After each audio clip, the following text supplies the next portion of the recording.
بچہ ہمارا پڑھ لکھ کر بہت بڑا ڈاکٹر بن گیا، وہ امریکہ میں یا لندن کے اندر ڈاکٹری بھی کرنے لگا، اس نے وہیں پر کسی انگریز عورت سے شادی بھی کر لی۔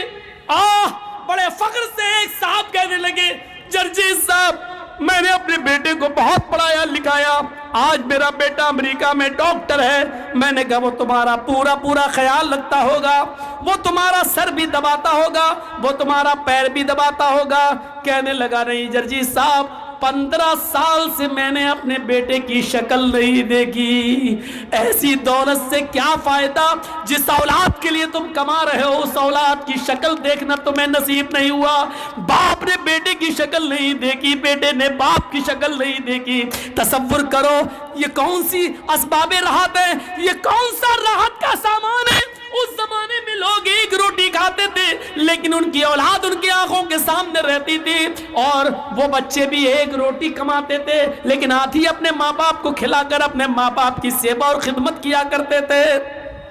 تصور کرو میرے بھائیوں، لوگ اسی چکر میں بخش دیے گئے۔ تصور کیجئے ایک وہ جو لوگ غار میں پھنس گئے تھے، ان میں ایک آدمی وہ تھا جو یہ کہہ رہا تھا کہ اللہ تو اچھی طریقے سے جانتا ہے کہ میں بکریوں کو چرانے والا ہوں، اور جب بکریوں کو چرا کر گھر لے جاتا ہوں تو سب سے پہلے بکریوں کا دودھ دوتا ہوں، میں اپنے بیوی اور بچوں کو نہیں، سب سے پہلے اپنے ماں باپ کو اپنی بکری کا دودھ پلاتا ہوں، جب وہ سو جاتے ہیں تو پھر میں اپنے بیوی اور بچوں کو دودھ پلاتا ہوں۔ اے اللہ تو اچھی طریقے سے جانتا ہے کہ ایک دن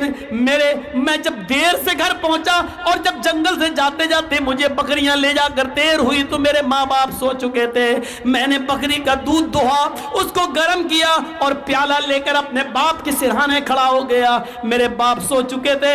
میں نے اپنے ماں باپ کو اٹھایا نہیں کہ اٹھائیں گے تو نیند میں ڈسٹرب ہوگا، لہٰذا صبح کے وقت میرے ماں باپ کی آنکھ کھلی، جیسی کھلی میں نے دودھ کا پیالہ اپنے ماں باپ کو دے دیا، میں نے خود نہیں پیا، پہلے اپنے باپ کو پلایا، جب میرے باپ نے پورا دودھ پی لیا پھر میں نے اپنے بچوں کو اور اپنی بیوی کو دودھ پلایا۔ اے اللہ اگر میں نے یہ کام تیری رضامندی کے لیے تجھے خوش کرنے کے لیے کیا ہے تو اس غار کا منہ کھول دے تاکہ ہم نکل جائیں۔ اس زمانے میں لوگ اپنے ماں باپ کی خدمت کر کے اللہ سے یہ کہتے تھے اللہ میری اس پریشانی کو دور کر دے۔ آج تو ہمیں ایسی پڑھائی لکھائی ہو گئی ہے، آج اسباب راحت کے چکر میں، کمانے کے چکر میں آج ہم اپنی اولاد سے اور اولاد باپ سے اتنی دور ہو چکی ہے کہ باپ بیٹے کی شکل نہیں دیکھ رہا اور بیٹا باپ کی شکل نہیں دیکھ پا رہا ہے۔ غور کرو آپ ہی لوگوں میں کتنے لوگ ایسے ہیں جو بیچارے دلی اور بمبئی کام کرنے جا رہے ہیں، کتنے لوگ ایسے ہیں جو انڈیا چھوڑ کر